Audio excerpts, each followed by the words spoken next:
ኢራን አለማይቶት የማያውቀውን ሴጅል ስትል የጠራችውን ባላስቲክ ሚሳኤል በእስራኤላውያን ሰማይ ላይ እንዲያጓራ አድርጋለች። እንደ አብዮታዊ ጥበቃ መረጃ ከሆነ ሴጅል የተባለው ባላስቲክ ሚሳኤል 2 ደረጃዎች ያሉት ሲሆን ከድምጽ ፍጥነት በ13 እጥፍ ይበልጣልም ተብሏል። ሚሳኤሉ 18 ሜትር ርዝመትና የ1.25 ሜትር ስፋት እንዳለው ዘኢኮኖሚክስ ታይምስ ዘግቧል። እንደ ዘኢኮኖሚክስ ታይምስ ገለጻ አዲሱና ተሰምቶም ዓለምም ተመልክቶት የማያውቀው ሲጅል የተሰኘው ሚሳኤል የእስራኤሉን የአይረን ዶም ሆነ የአሜሪካው አሮ ሊቆጣጠረው እንደማይችል ቢነገርም በኢራናውያን በኩል እየተሰማ ያለው ግን ሌላ ነው። እንደ ተስኒም የዜና ወኪል ዘገባ አብዮታዊ ጥበቃው የገሃነም በሮች ተከፈቱ፣ አብዛኛውን የእስራኤል አይረን ዶም አፈራርሰን የአየር ክልሏን ባዶ አድርገናል፣ ያሻንን ማድረግ ይቻለናል፣ የኃይል ሚዛኑ ተቀይሯል ማለታቸውን ዘግቧል። ዘገባው አክሎም ሰማዩ ለኢራን ድሮኖችና ሚሳኤሎች እንደ ክፍት በር ይቆጠራል ብለዋል። የአብዮታዊ ጥበቃ መግለጫ የገሃነም በሮች ተከፍተዋል፣ እናም የእስራኤል ሕዝብ አሁን ከመሬት ስር ካሉ መጠለያዎች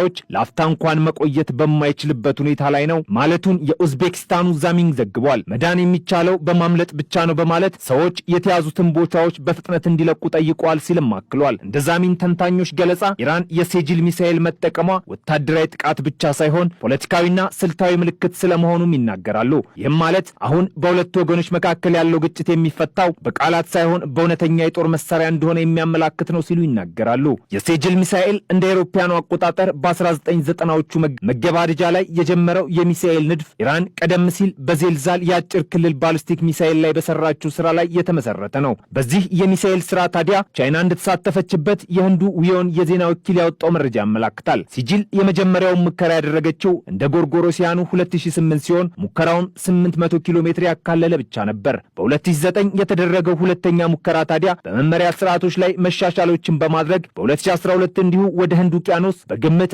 1900 ኪሎ ሜትር እንዲያካልል ሆኖ መሞከሩን የዜና ወኪሉ ገልጿል። ሙከራውን ያላቆመው ሲጅል ተምዘግዛጊ ባለ 2 ደረጃ ሚሳኤል በጥር 2021 ታላቁ ነብይ 15 በሚል የኢራን ጦር በጠራው ወታደራዊ ልምምድ ወቅት እንደ አዲስ መታየት ችሏል። በዚህ ጊዜም ይኸው ሚሳኤል እንዲተጣጠፍ የሚያስችለው መመሪያ ተገጥሞለት መታየቱም ተዘግቧል። እንደ ኢራን ዋይር ዘገባ ኢራን ያደረሰችው የሲጅል ሚሳኤል ጥቃት የእውነተኛው ቃል ኪዳን 3 ሲሉ ኢራናውያን የሚጠሩት ኦፕሬሽን አንድ አካል ነውም ተብሏል። ሚሳኤሉ ባደረሰው ጥቃት ነጻ ታዛቢዎችና ወታደራዊ ተንታኞች በእስራኤል ግዛት ላይ የደረሰውን ጉዳት መጠን ለማረጋገጥ እየሞከሩ ነው። ነገር ግን በመላምታቸው ብዙ ጉዳት ያደርሳል የሚል እምነት እንዳላቸው ይናገራሉ።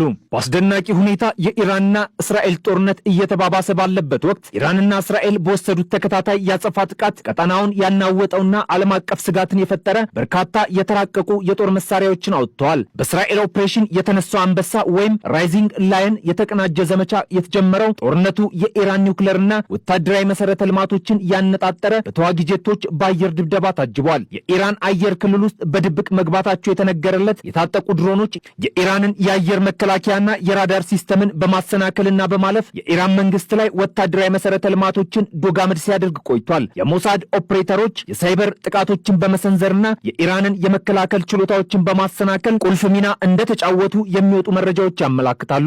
ኢራን በሌላ በኩል አዲስ ስማቸው ዝናቸውም ተሰምቶ የማያውቁ ግዙፍ ባላስቲክ ሚሳኤሎችን በመጠቀም ወፍ ዝር አይልበትም ተብሎ የሚሞካሸውን የእስራኤል የስለላ ተቋምን ሳይቀር በስም ብቻ እንዲታወስ አደረኩት ስትል ተናግራለች። እጅግ በጣም ፈጣን የሚባሉትን 400 የሚሆኑ ባላስቲክ ሚሳኤሎችን በእስራኤል ከተማዎች ላይ እንደ ርችት ስታምዘገዝግ የእስራኤልን መከላከያ ኃይል ከመፈተን አልፈው በደቡባዊ እስራኤል የሚገኝን ሆስፒታልንና በቴል አቪቭ የሚገኙ የንጹሐን መኖሪያ ቤቶችን እንዲሁም ወታደራዊ ኢላማዎችን መምታት ችላለች። ኢራን በእስራኤል ላይ አደገኛ የተባለውን ፋታህ ሃይፐርሶኒክ ሚሳኤልን ጥቅም ላይ አውላለች። ሚሳኤሉ የድምፅ ፍጥነትን በ13 እጥፍ የሚበልጥ ሲሆን በሰዓት 15000 ኪሎ ሜትር የመጓዝ አቅም አለው። ኢራን ይህንን ሚሳኤል ስትጠቀም 1400 ኪሎ ሜትሮችን ወደ እስራኤል አቋርጦ ታርጌቱ ጋር ለማረፍ የሚፈጅበት ጊዜ 6 ደቂቃ ብቻ ነው። ይህ ኢራን ሰራሽ ፋታህ 1 ሃይፐርሶኒክ ሚሳኤል ከእስራኤሉ አይረን ዶም እና ከአሜሪካው አሮ የአየር መከላከያ ሲስተም በዚህ ፍጥነቱ አፈትልኮ ወጥቶ ሳይታይ ከማለፉም በላይ ኢላማው ላይ ያለምንም ከልካይ የሚያርፍ ሚሳኤል መሆኑ ነው። ይህ ሚሳኤል ከአየር መከላከያ ሲስተሙ ለማምለጥ የሚያስችለው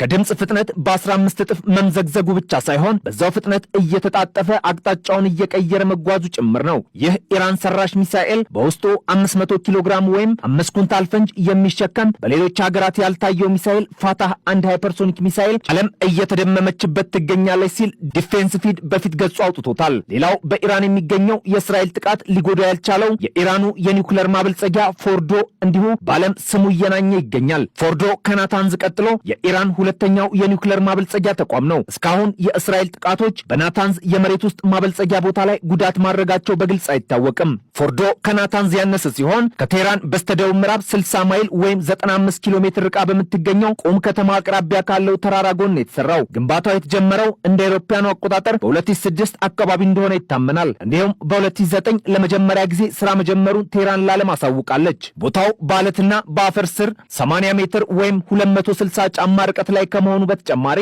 በኢራንና በሩሲያ ከምድር ወደ አየር የሚሳኤል ጥበቃ ተደርጎለታልም ተብሏል። ይሁን እንጂ እነዚያ የአየር